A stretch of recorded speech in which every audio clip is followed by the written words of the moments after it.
Assalamualaikum warahmatullahi wabarakatuh.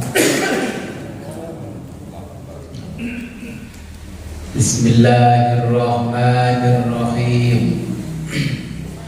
Alhamdulillahilladzi 'allama bil qalam wa 'allamal insana ma lam ya'lam.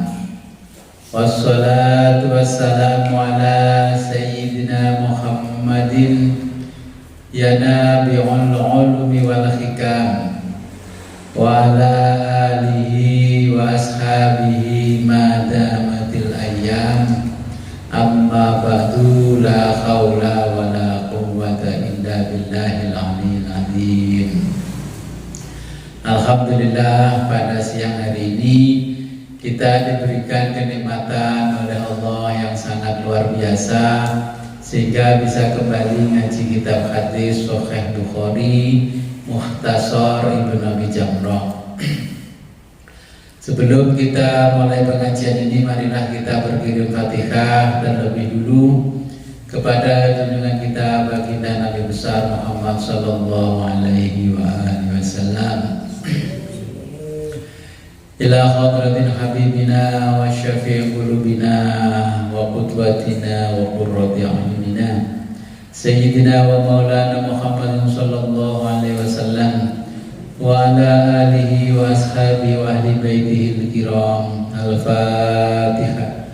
A'udzubillahi minasyaitonir rajim. Tsumma ila hadratil imam Abi Abdullah Muhammad bin Ismail bin Ibrahim bin Al-Mughirah Al-Bukhari. Al-Fatihah. Iyyaka na'budu. Tsumma ila hadratil imam Al-Hafidh Abi Muhammad Abdullah Sa'd bin Sa'id bin Abi Jamrah Al-Azadi Al-Andalusi. Al-Fatihah. A'udzubillahi minasyaitonir rajim. Iyyaka na'budu wa summa ila jami'i mu'allifil kutubi wa syarihiha wa musannifiha wa ila jami'i man ajazana ila al-muntaha syai'un lillahi lahumul Fatihah.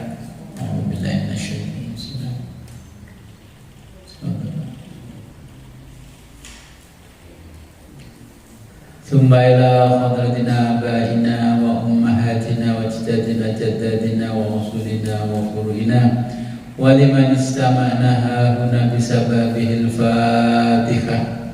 A'udzu billahi minasyaitonir rajim. Bismillahirrahmanirrahim. Iyyaka na'budu. Sampai hadis pinten? 41.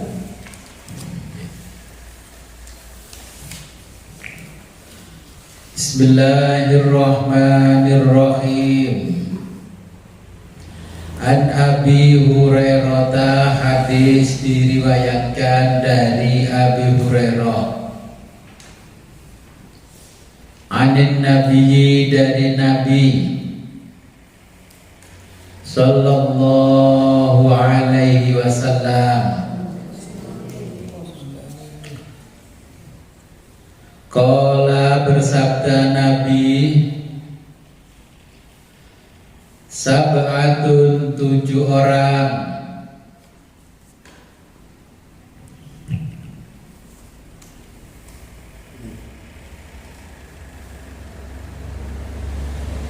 yudhilluhumullahu, yudhillu, yang akan dinaungi Allahu, oleh Allah, fi, dalam zillihi, naungannya, yauma, di hari, La yang tidak ada, zilla naungan, illa kecuali, zilluhu naungannya,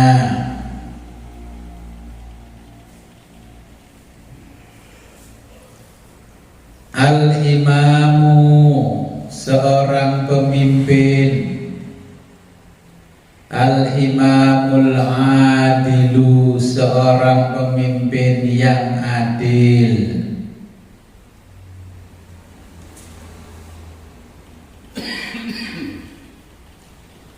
Jadi ini termasuk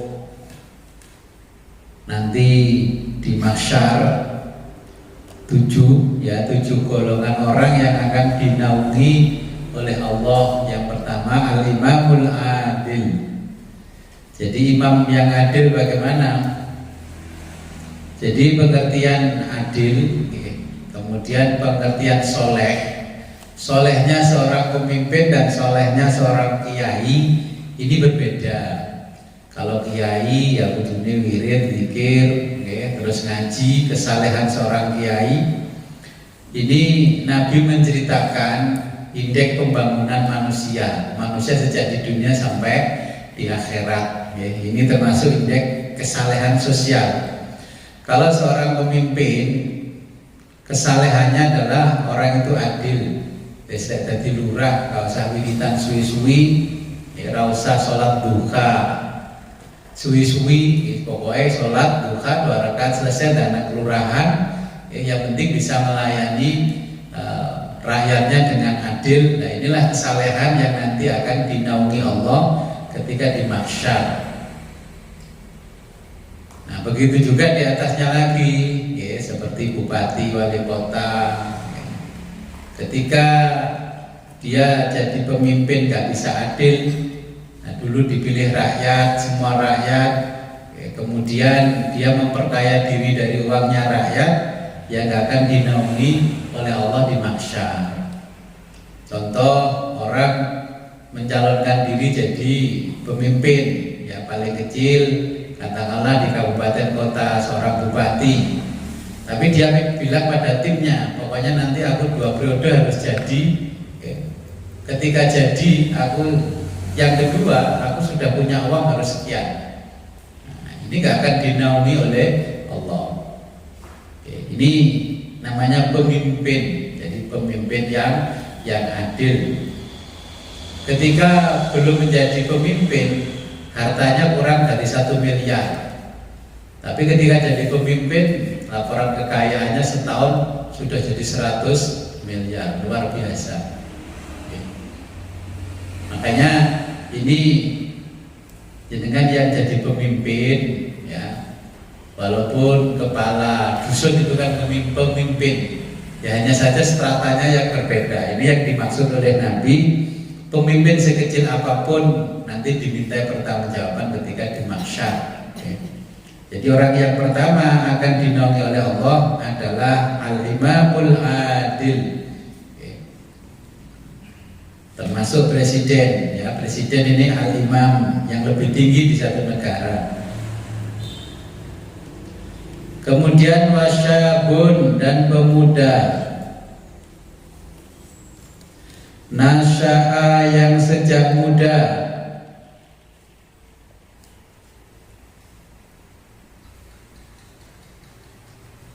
fi ibadati rabbihi, yang sejak muda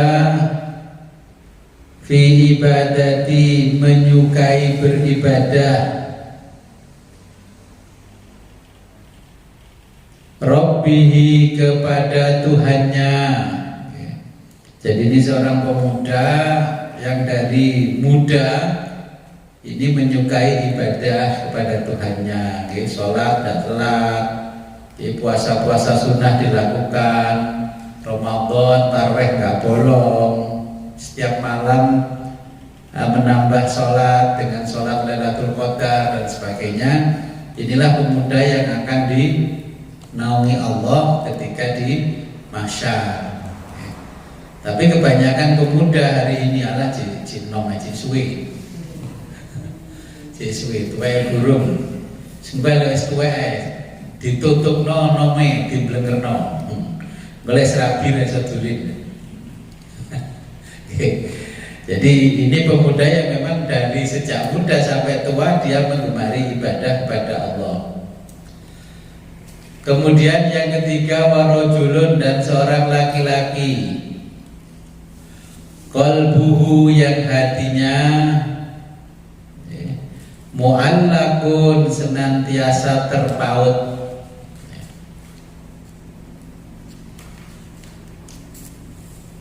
fil masajidi dengan masjid. Ini orang laki-laki yang hatinya senantiasa terpaut. Orang setiap hari di masjid iktikaf belum tentu hatinya terpaut. Ditanya, apa kan kok iktikaf nang masjid? Nang omah sumpek diomongi bojo ae. Nah, itu kan namanya hatinya tidak terpaut.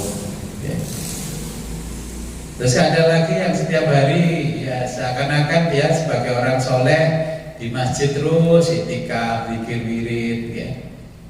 Nampak doanya seperti itu. Nah, ini yang dimaksud oleh Nabi, yang hatinya yang terpaut, bukan badannya yang terpaut. Ya, ditanya kenapa kok setiap hari seru gemen di masjid? Iya, aku tuh karo debt kolektor koperasi. Makanya terus masuk ke masjid supaya aman. Nah, ini berarti kan hatinya tidak terpaut. Nah, ketika apapun orang yang hatinya terpaut itu mikirkan masjidnya. Aduh, masjidnya Jumatan tadi kotor apa bersih, sudah disapu anak-anak belum. Selalu dia mementingkan masjidnya daripada yang lain. Nah, ini orang yang hatinya terpaut dengan masjid. Ada orang juga ke masjid belum tentu terpaut, bawa cek, bawa ini untuk nyumbang masjid, mau Ramadan supaya dicek, ditanya untuk apa? Ya ben ngomong roh lah, aku mau nyumbang masjid lek sing ngecek aku. Nah, itu kan berarti hatinya tidak terpaut. Ujung-ujungnya tahun depan mencalonkan lurah. Nah, kan begitu juga kan ada, makanya Nabi sudah memberikan garis besar. Orang yang terpaut hatinya, bukan terpaut badannya di masjid. Warojulani, dan dua orang laki-laki tahaban yang saling mengasihi fillahi karena Allah.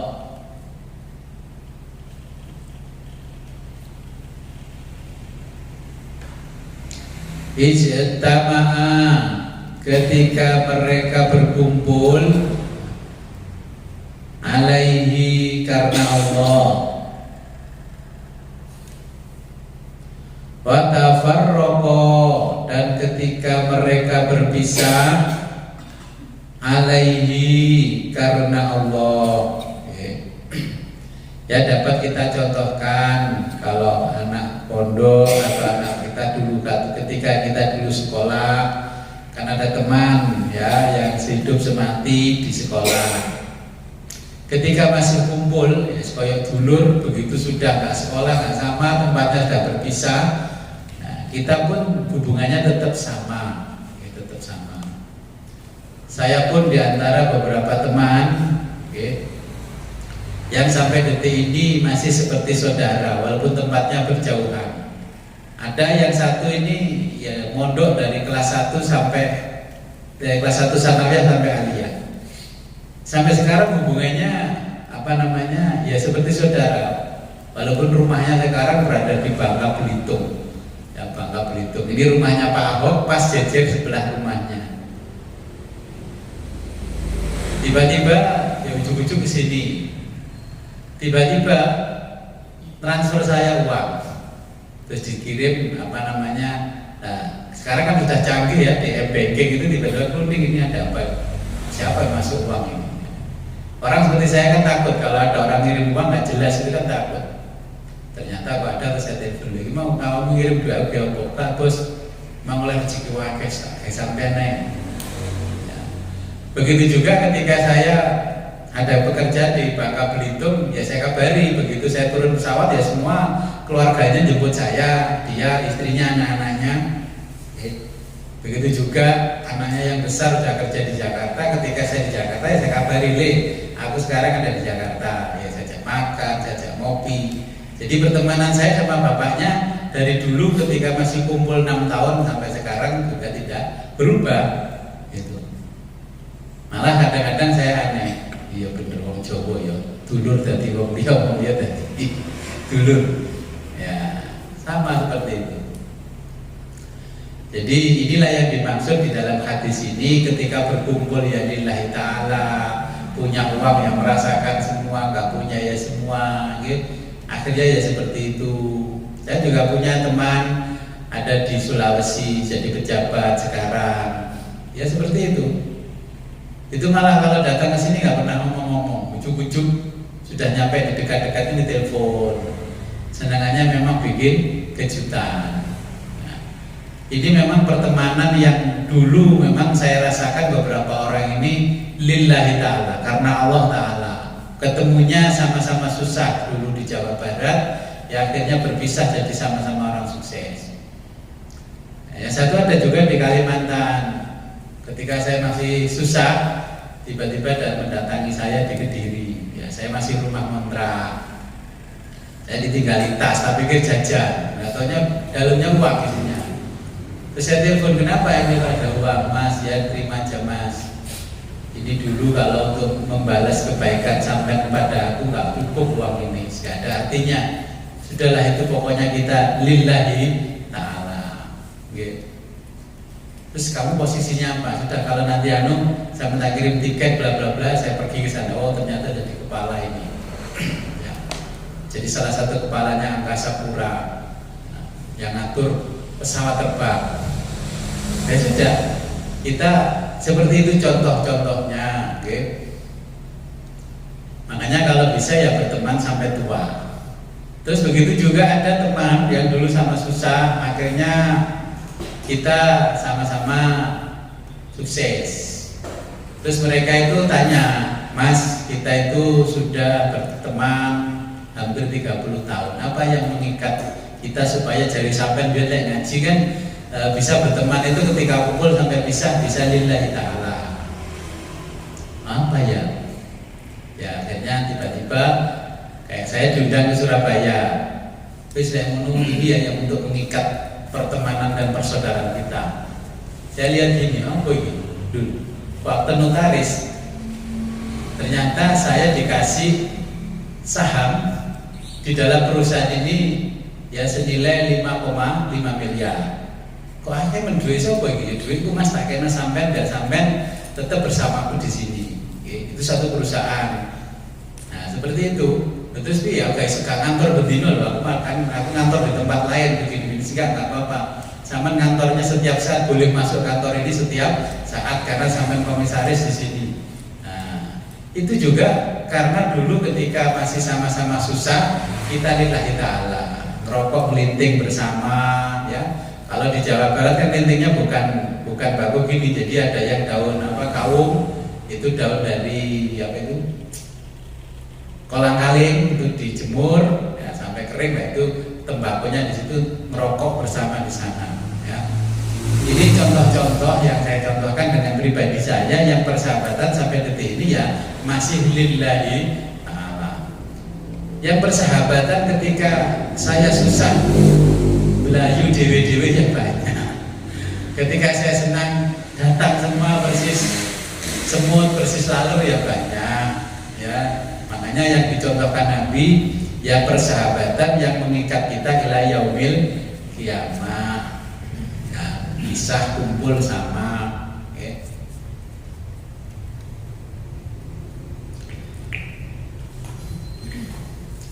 Kemudian warajulun dan laki-laki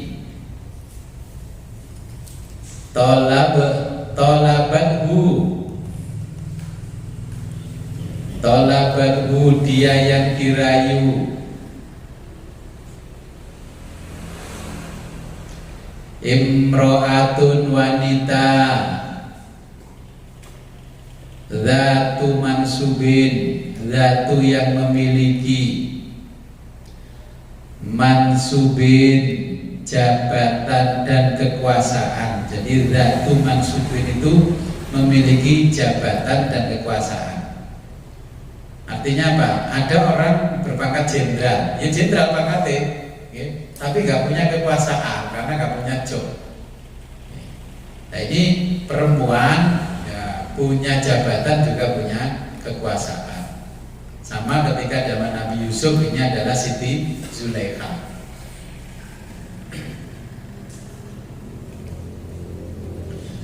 Wa jamalin, juga cantik parasnya.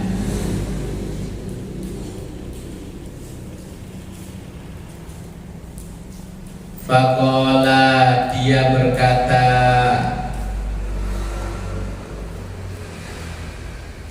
ini sungguh aku, atau aku sungguh akhafullaha, akhafu takut Allah, kepada Allah Rabbul Alamina, Tuhan semesta alam. Kalau yang dimaksud Nabi ini sekarang ngetren, memang ngetren di zaman sekarang.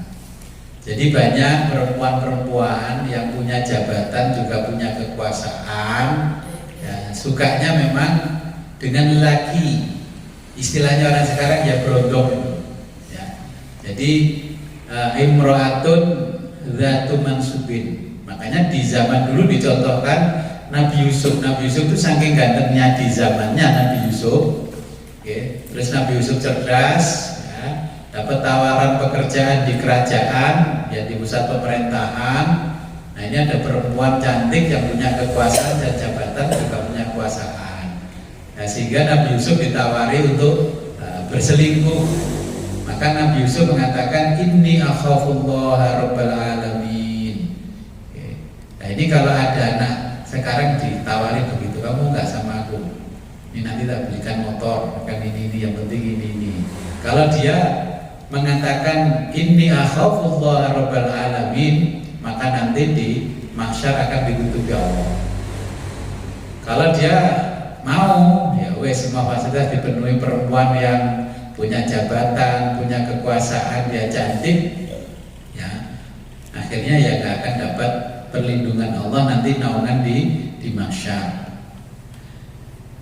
Yang berikutnya warojulun, dan lelaki tasoddaqo. Nah itu yang terjemah apa dikoreksi ya, tasoddaqo harusnya dispasi, dipisah. Ini kan tasoddaqo bisodakotin. Nah tasoddaqo dipisah baru bisodakotin. Ini salah ketik. Warajulun, dan lelaki tasoddaqo, yang bersedekah bisodakotin, dengan sedekah akhfa, yang tersembunyi, sedekahnya diam-diam, hatta sampai la ta'lama, la tidak ta'lama tahu,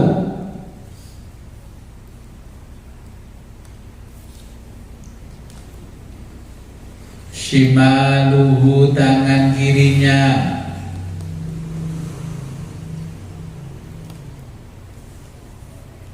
ma apa yang tunfiku disedekahkan, yaminuhu oleh tangan kanannya. Jadi ini lelaki yang bersedekah sampai tangan kanannya, tangan kirinya tidak tahu tangan kanannya itu mensedekahkan apa. Bahasanya Nabi ini adalah mencontohkan kepada kita bersedekah yang tulus, ikhlas. Contohnya, kalau zaman sekarang ini sudah canggih. Kalau jenengan mau sedekah, itu panitia pembangunan masjid itu kan ada barcode itu QR. Ya sudah digesek aja di situ, klik, uang kita masuk ke situ. Atau kita transfer aja namanya panitia tanpa nama. Kita transfer tanpa nama. Jadi sampai panitia saja tidak tahu itu uangnya siapa. Ya nggak usah diembel-embeli hamba Allah. Karena hamba Allah juga dipakai nama orang di Jawa, di Indonesia. Jadi Abdullah itu kan hamba Allah. Jadi kita orang yang ikhlas beramal, ini sampai tangan kirinya tidak tahu apa yang dilakukan oleh tangan kanannya. Nah ini nanti juga termasuk orang yang akan dapat naungan oleh Allah di yaumil mahsyar. Kemudian warajulun, dan lelaki zakarallaha, zakaro yang berzikir Allah kepada Allah azza wa jalla.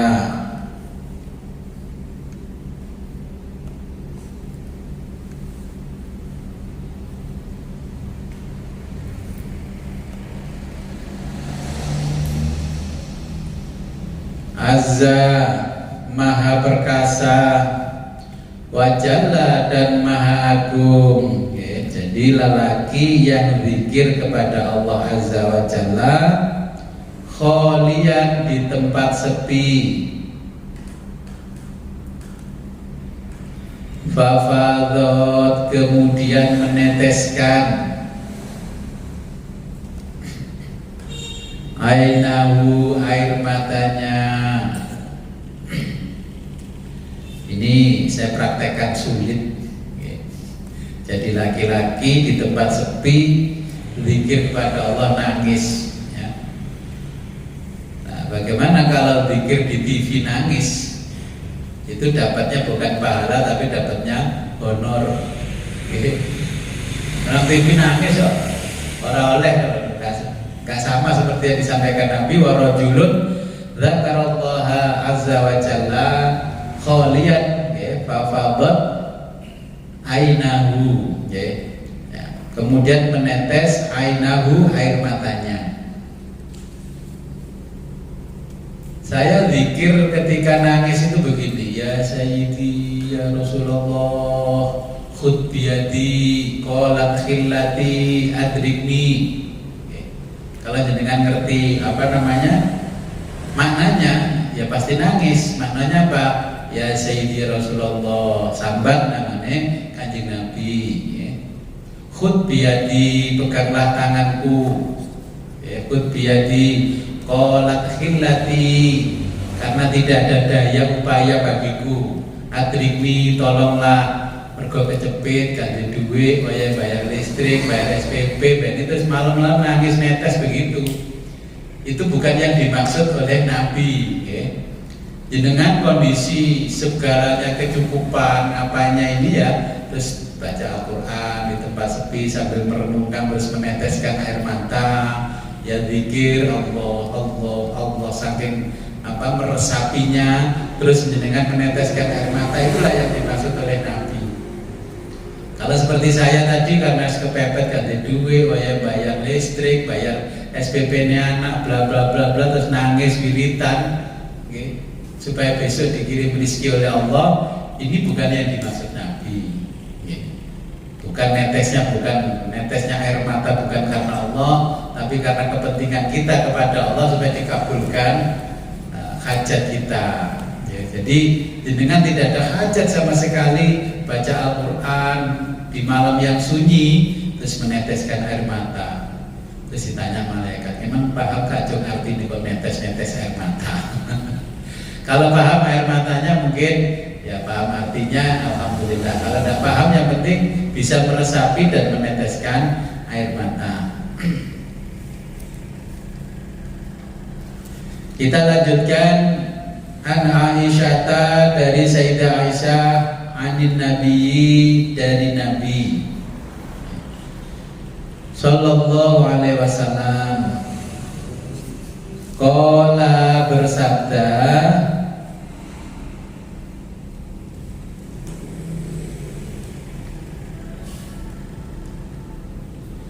idza ketika wudhi'a telah dihidangkan apa al-asya'u makan malam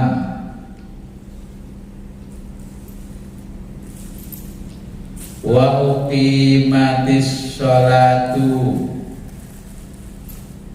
dan telah diikomai apa sholatu sholat fabda'u maka dahulukan bil asya'i makan malam.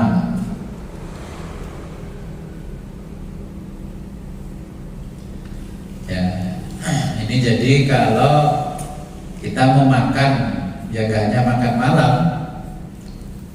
mungkin asar begini kita mau makan, tiba-tiba sudah terdengar adzan, iqamah. Mana yang didulukan? Nabi mendulukan makan dulu. Tapi makan kita, makannya Nabi itu gajah perut dulu supaya perutnya nggak keroncongan ketika sholat, tidak diganggu dengan rasa lapar. Oke. Jadi kita mendahulukan makan. Nah, contoh di situasi lain, ketika kita didatangi orang, ada teman, ada tamu, ya. Terus itu datanglah waktu sholat, menemui tamu dulu, apa sholat dulu? Ya kita temui dulu tamunya, ngobrol sebentar apa yang dia maksud kedatangannya kepada kita. Nah kalau kita sudah jelas, barulah kita sampaikan bahwa kita sholat dulu. Ya. Sama dengan makan juga sama, makan juga hanya sekedarnya setelah itu sholat baru melanjutkan makan lagi. Jadi ini yang dimaksud di dalam hadis ini mendahulukan makan. Nanti kalau sholat dulu sekadung dicepake orang makan sholat Allah apa ingat makanannya, ibu buat dimakan kucing ngobora daging kiriman ekip daging ya. Jadi ini yang dimaksud dengan hadis ini, antara makan sudah disiapkan dan datangnya iqamah. Kita lanjutkan ke hadis berikutnya. An Anas bin Malik dari sahabat Anas bin Malik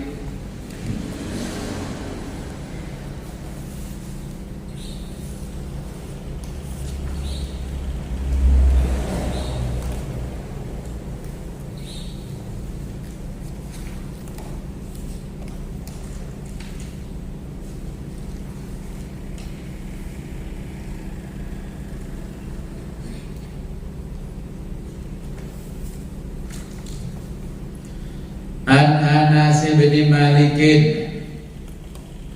dari sahabat Anas bin Malik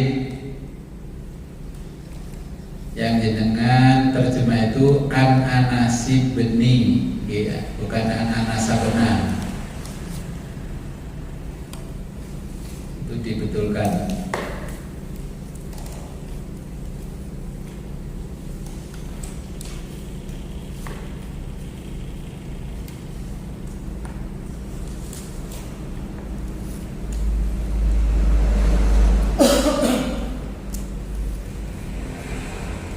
Hadis diriwayatkan dari sahabat Anas bin Malik radhiyallahu an. Yaqulu berkata,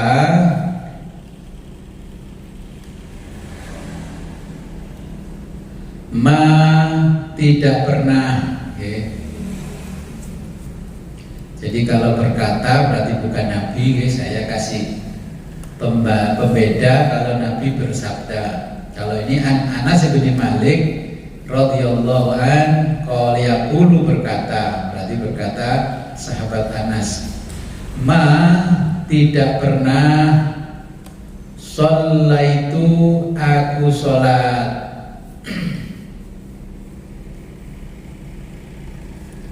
waro'a di belakang imamin imam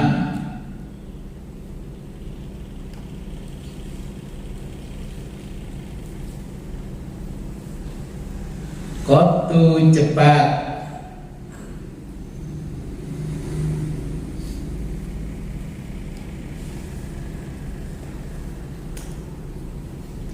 akhaffa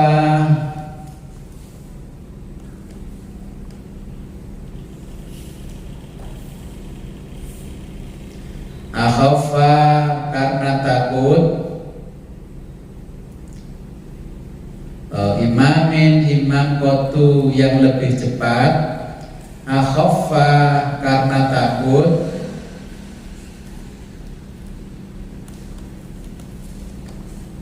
sholatan sholatnya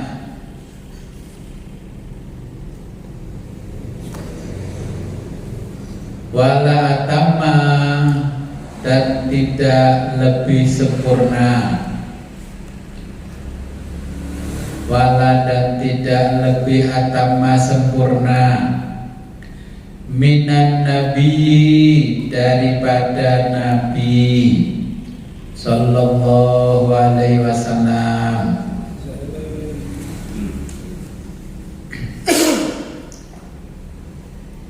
wa inkana wa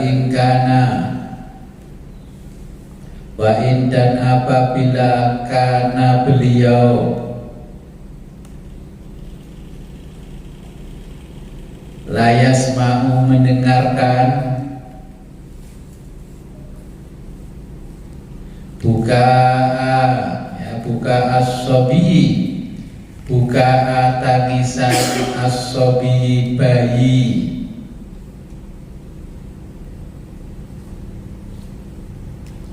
fayukhaffifu maka beliau mempercepat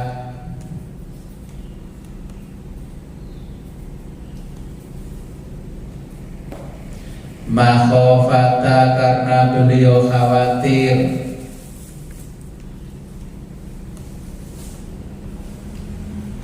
antuftana terkena fitnah siapa ummuhu ibunya bayi tersebut. Jadi ini yang dikisahkan dari Anas bin Malik. Nabi pernah sholat ya, berjamaah. Ketika itu mendengarkan suaranya bayi, kemudian Nabi mempercepat sholatnya. Takut karena bayi itu kena apa-apa ya, supaya ibunya tidak terkena fitnah. Bagaimana terkena fitnah ya? Kalau di Jawa itu bono sholatnya itu namanya jelungu baru. Nah itu kan juga bagian dari fitnahnya ibu si bayi yang menangis. Ini adalah tanda-tanda bahwa Nabi adalah sangat manusiawi. Sholat pun boleh dipercepat tergantung kondisinya. Jangan ketika kita sholat sendirian itu cepat, tapi setelah sholat bersama banyak orang berjamaah, nah kita lambat. Kenapa kita sholat sendirian cepat? Biasanya kalau sholat sendirian kan cukup pakai sarung, kaos oblong, bisa langsung cepat. Tapi kalau mau sholat bersama banyak orang, menyempurnakan penampilan ya, sehingga sholatnya juga diperlambat. Jadi ini dari Nabi, isyaratnya dari Nabi, kita pun diperbolehkan mempercepat sholat karena satu kondisi tertentu. Saya lanjutkan an Zaid bin Sabitin. Hadis diriwayatkan dari sahabat Zaid bin Sabit.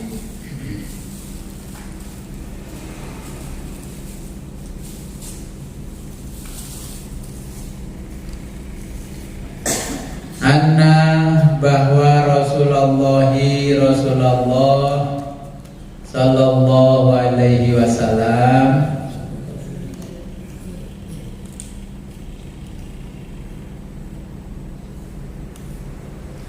Ittakhadha menggunakan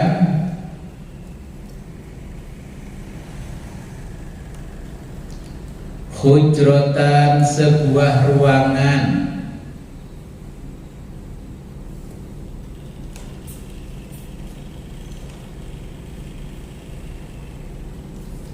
qala berkata perawi,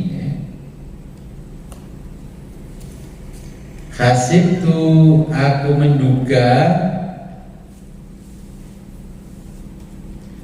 annahu bahwa Zaid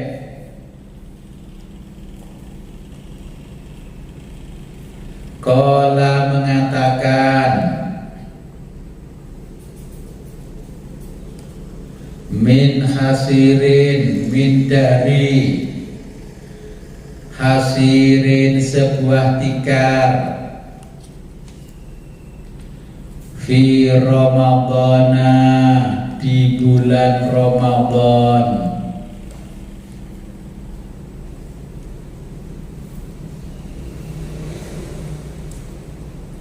fasoli lalu sholat, fiha di situ, layaliya dalam beberapa malam,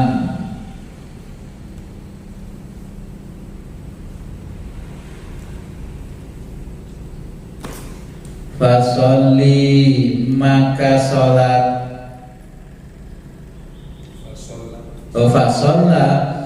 fasolla maka sholat,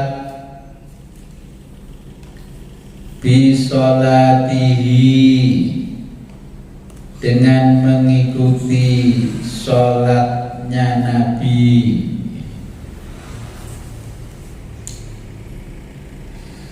Nasun orang-orang, min dari ashabihi para sahabat Nabi,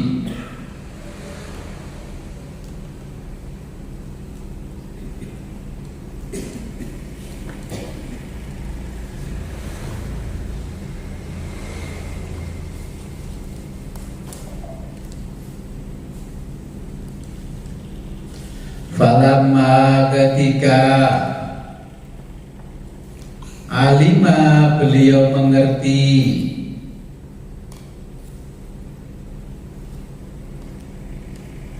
bihim apa yang dilakukan mereka,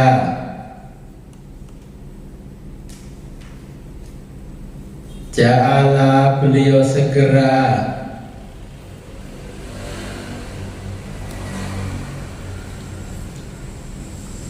yaqudu berdiam,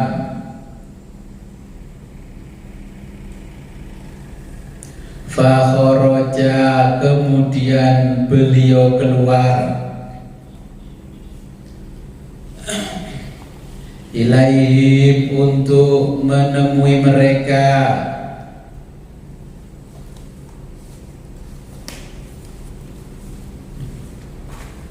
faqala maka bersabda Nabi,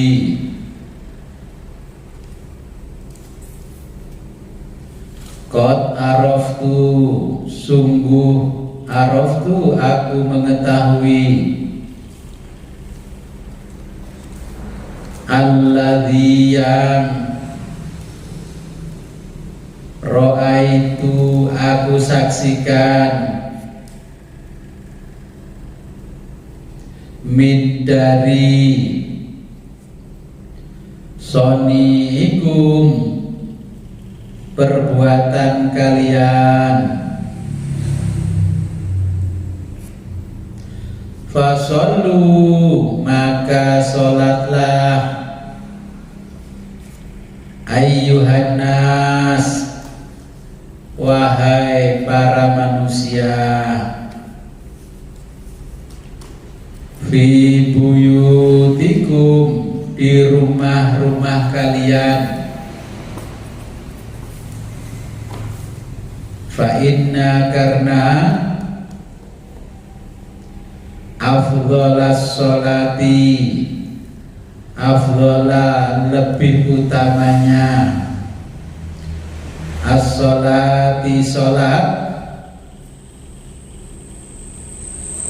sholatul mar'i, sholatu adalah sholatnya al-mar'i seseorang fi baitihi di rumahnya, illa kecuali al-maktubata, jadi sholat maktubah, sholat 5 waktu.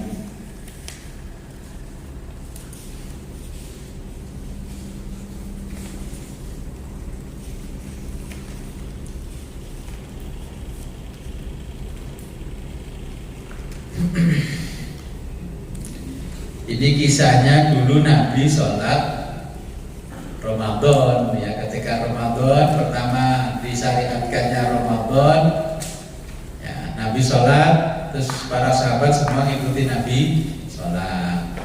Lama-lama yang ikut banyak, ya, banyak, akhirnya banyak, sehingga Nabi takut kalau yang sunnah ini pada akhirnya diwajibkan oleh Allah. Maka Nabi berhenti dan menyampaikan kepada para sahabatnya untuk sholat sendiri di rumahnya masing-masing, dan Nabi juga kembali ke rumah untuk melakukan sholat sendiri di rumahnya. Okay.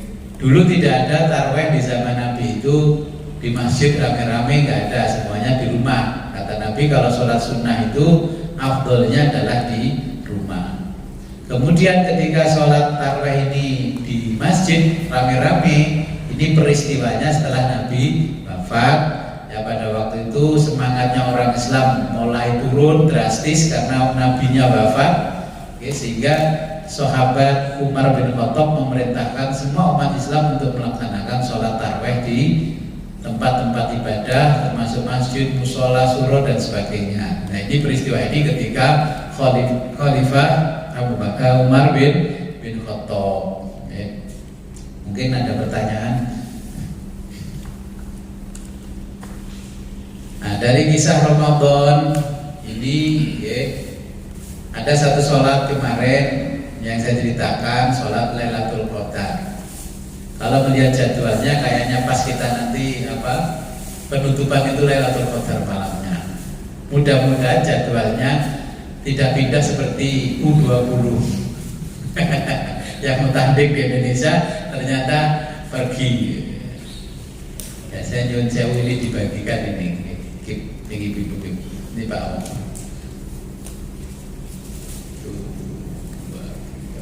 Sambil nunggu giliran pembagian buku. Iya, boleh. Yang dimaksud dengan naungan di situ adalah apa, syafaat Rasulullah. Yang dimaksud dengan naungan di mahsyar itu apa juga termasuk syafaat Rasulullah. Oke. Jadi naungan itu belum sampai syafaat Rasulullah. Jadi nanti yang saking panasnya di situ, ya, nggak ada yang bela. Nanti yang memberikan naungan itu Allah dulu. Baru proses negosiasinya nanti adalah melalui syafaatnya Rasulullah. Jadi syafaat itu sebenarnya adalah proses negosiasi. Yang menegokan kita dengan Allah adalah Nabi. Yang kedua, Gus. Di situ disebutkan hadis 41 menangis ketika berzikir kepada Allah. Yang dimaksud menangis itu sekali saja dalam seumur hidup apa setiap malam? Ya, setiap malam. Kalau sekali ya nanti dinaungi sekali. Berarti setiap malam. Ini saya jelaskan dulu sholat malam di bulan Ramadan. Ya, ada yang namanya sholat tarawih. Ini kemarin saya ceritakan ke jenengan. Nah, ini saya tuliskan ini ada beberapa tuntunan sholat-sholat di dalam bulan Ramadan. Ini ada sholat Lailatul Qadar. Ini niatnya usolli sunnatan Lailatul Qadri rakaataini makmuman atau imaman lillahi ta'ala. kemudian ini kaifiyah tata cara melaksanakannya. Sholat 2 rakaat setiap rakaat setelah membaca Al-Fatihah, membaca surat Al-Ikhlas 7 kali. Kemudian dengan setelah sholat membaca istighfar 70 kali. Astagfirullah wa atubu ilaih. Ini istighfarnya dibaca. Lalu berdoa, Alhamdulillahirabbil alamin. Allahumma shalli wa sallim ala sayyidina Muhammadin wa ala ali sayyidina Muhammad. Allahumma innaka afun karim tuhibbul afwa fa'fu anna. Allahumma inna nas'alukal afwa wal afiyah wal mu'afatat daimata fid dini wad dunya wal akhirah. Rabbana atina fid dunya hasanah wa fil akhirati hasanah wa qina adzabannar. Wa sallallahu ala sayyidina Muhammadin wa ala alihi washabbihi wa barik wa sallim. Alhamdulillahirabbil alamin. Dengan kalau Ramadan kan tarawih, habis itu tidur, pulang tidur, bangun lagi sholat ini 2 rakaat. Nah, faedahnya tidaklah ia bangun dari tempat duduknya kecuali Allah yang mengampuni dosanya dan dosa kedua orang tuanya. Allah akan mengirim malaikat ke surga untuk menanam pepohonan, membangun istana-istana dan mengalirkan sungai-sungai di surga untuknya. Jadi jenengan kalau nunggu Lailatul Qadar ya jangan hanya cuma duduk ada kayak nunggu pembagian sembako. Jadi sholat 2 rakaat. 3, ia tidak akan meninggal dunia kecuali ia melihat semuanya itu. Nah, ini adanya di kitab Khazinatul Asrar. Kemudian yang berikutnya itu adalah kemarin yang saya sampaikan ke jenengan tentang awal Ramadan dan datangnya malam Lailatul Qadar. Ini diriwayatkan dari Ibnu Abbas. Jadi kisah ini diriwayatkan oleh Ibnu Abbas, amalan-amalan kita ini. Dan pertanyaan berikutnya tentang takdir nasib, kemarin kan sudah dijelaskan. Lalu si takdirno gak bejo soro ya soro lah. Gimana Gus? Kita beribadah moyo-moyo lah ditakdirno sama Allah, susah ya bakalan susah. Jadi yang dimaksud hadis itu kemarin begini, la yaruddul qadra illa du'a. Jadi tidak ada yang bisa menolak takdir kecuali doa. Nah, yang perlu kita pahami tentang takdir, di dalam kehidupan kita itu ada takdir, ada nasib. Ini yang dimaksudkan takdir, bukan nasib. Ketika jenengan lahir terus sebesar ini kok miskin, itu bukan takdir, itu nasib. Jangan salah paham dengan takdir nih. Jadi takdir ini adalah menentukan ukuran. Saya ditakdirkan lahir di keluarga orang tua saya, ini takdirnya Allah. Bukan jenengan yang ditentukan dari pasangan Pak Sodikin dan Ibu Khairotin. Dan takdirnya Allah, saya ini lahir laki-laki. Kan kemarin ditanya Allah oleh malaikat, ya Allah, lanang napa wedok niki, jalur napa istri, wis lanang, anake lanang. Takdire pripun? Ngene. Terus sekolah ngene, terus sekolah iku ngene, diribuki kancane, dia nutukari kancane wis ana takdire. Nah, setelah itu kita menjalani hidup dengan menentukan ukuran tadi, ada yang namanya nasib. Nah, kemudian takdir itu juga ada beberapa hal yang namanya mu'allaq. Takdir yang pertama namanya mu'allaq, yang ada di dalam diri kita, yaitu yang digantungkan pada ikhtiar. Takdir yang ditentukan Allah, tapi pada diri kita digantungkan pada ikhtiar kita, yaitu namanya takdir mu'allaq. Kita ingin kaya harus kerja keras, harus punya usaha yang lebih. Ingin wangi ya butuh minyak wangi, ingin ganteng butuh macak, ingin ayu butuh pakai make up dan sebagainya. Inilah takdir yang mu'allaq, yang bergantung pada ikhtiar kita, itu diserahkan oleh Allah pada usaha kita. Makanya di dalam Islam itu namanya qadha dan qadar.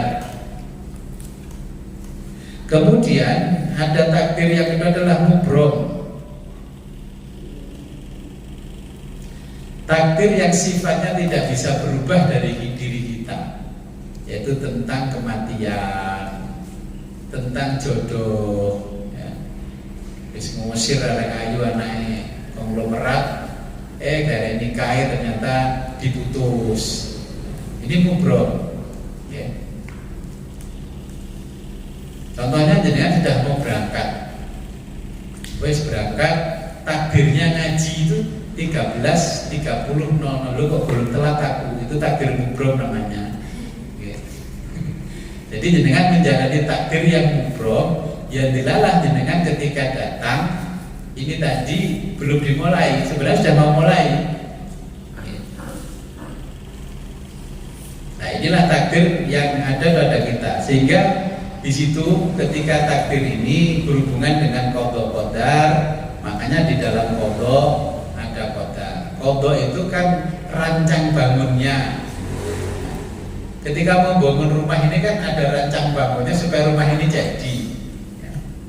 Qadarnya, ketentuannya, oh kalau tiang pancang itu harus begini dicepno iki. Omah iki temboknya dhuwur sakmene, berarti ini ke bawahnya masuknya cornya harus sekian. Nah, ini qadha dengan qadar. Nah, setelah ini jadilah, inilah takdirnya.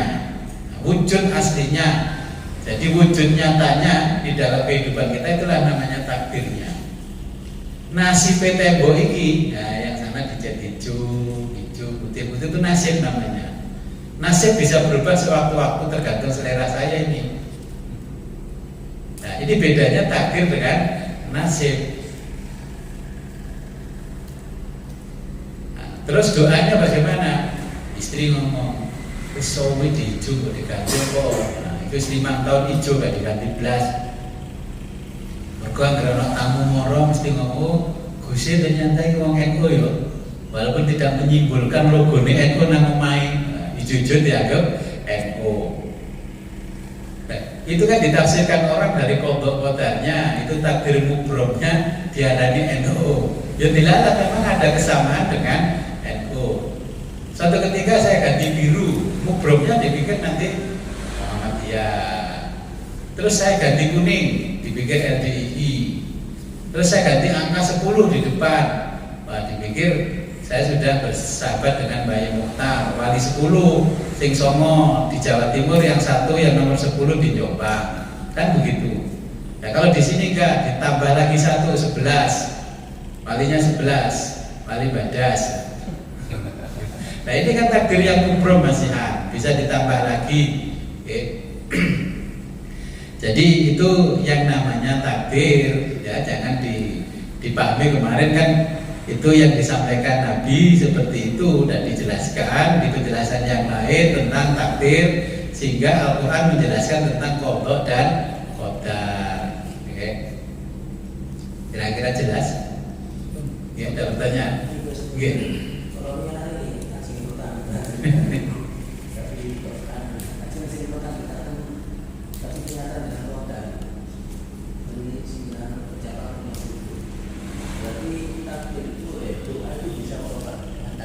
Okay. Jadi Nabi mengajarkan kepada kita kalau mau merubah takdir, maka berdoalah.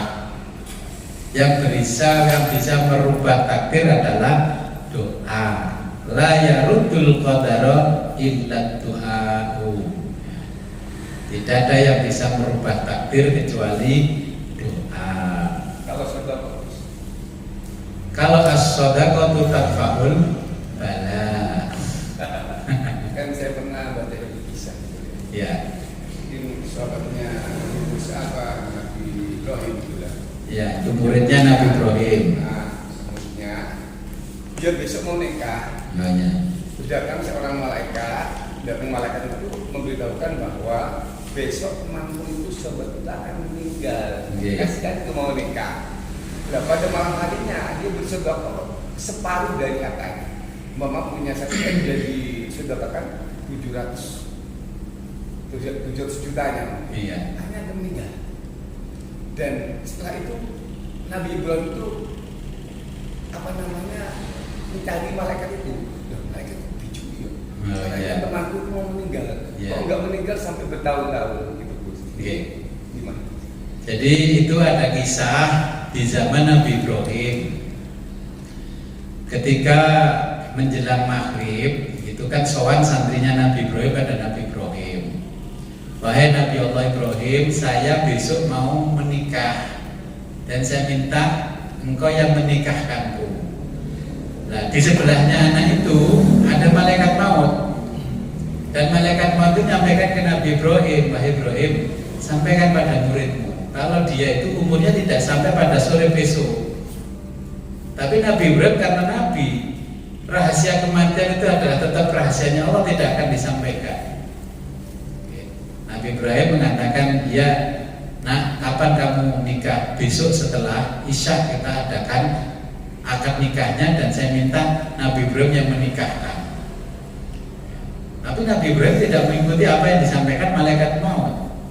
Nah ternyata sepulang dari Nabi Ibrahim, malam hari dia sholat, ya sholat sunnah malam. Kemudian sebelum subuh, 90% dari hartanya itu disedekahkan. Ya, disedekahkan. Ternyata besok sore asar begini ditunggu sama Nabi Ibrahim. Katanya usianya nggak sampai sore, nggak sampai asar berarti. Duh, kok karena kabar hari ini mati. Tapi itu rahasia Allah tetap dipegang oleh Nabi Ibrahim. Kemudian sampai maghrib, sampai Isya Nabi Ibrahim datang ke pernikahan dan Nabi Ibrahim yang menikahkan. Selepas pulang dari pernikahan itu Nabi Ibrahim sholat mohon pada Allah supaya didatangkan malaikat maut. Dan malaikat maut ditanya, sejak kapan kau wahai malaikat maut kau berbohong kepadaku? Terus kata malaikat maut, wahai Ibrahim, demi Allah seumur hidupku belum pernah berbohong termasuk denganmu. Kemarin kamu mengatakan bahwa muridku itu umurnya nggak sampai sore hari, tapi nyatanya hari ini dia masih hidup. Sampai hari ini masih hidup, ini sudah 2 hari. Kata malaikat maut, wahai Ibrahim, ketahuilah bahwa muridmu itu di malam hari dia sholat memohon kepada Allah keselamatan, dan pagi harinya dia mensedekahkan sebagian hartanya. Ya kata-kata sebagian itu hampir 90% dari hartanya. Karena sedekah itulah menolak mara bahaya. Dan umurnya dia yang seharusnya tidak sampai sore akhirnya diperpanjang oleh Allah sampai 70 tahun lamanya. Nah, kalau mau panjang ya sedekahkan separuhnya ke sini.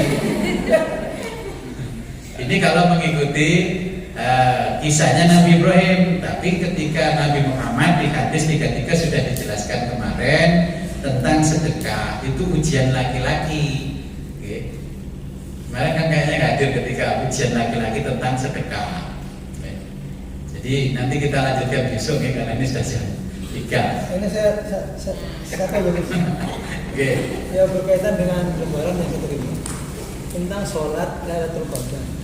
Sholat ini khusus bulan Ramadan tanggal ganjil apa bagaimana sholat? Yaitu setiap malam di bulan Ramadan, tidak peduli ganjil. Oke. Mencari Lailatul Qadar. Jelas. Oke, jelas. Ya sebelum kita akhiri, marilah kita berdoa kepada Allah. Ya mudah-mudahan apa yang kita pelajari ini membawa manfaat dan barokah kepada kita, pada keluarga, pada masyarakat, pada umumnya fi dini wa dunya hatta akhirah. A'udzu billahi minasyaitonir rajim. Bismillahirrahmanirrahim. Allahumma shalli ala sayyidina Muhammad sholatan taj'aluna bihal istiqamah tatba'uhal karamah wa tamshurna bi ibadikas sholihin bis sa'adati wal karamah fid dunya wal akhirah.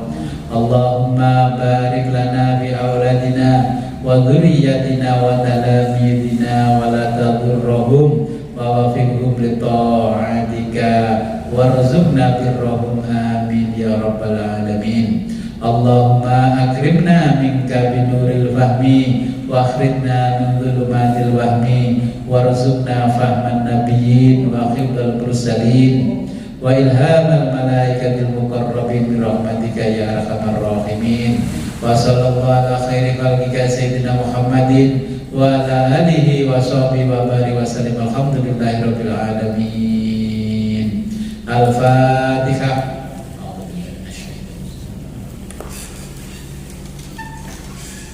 Akhirul kalam, ihdinas siratal mustaqim, wa billahi taufiq wal hidayah, wa ridha wal inayah. Assalamualaikum warahmatullahi wabarakatuh.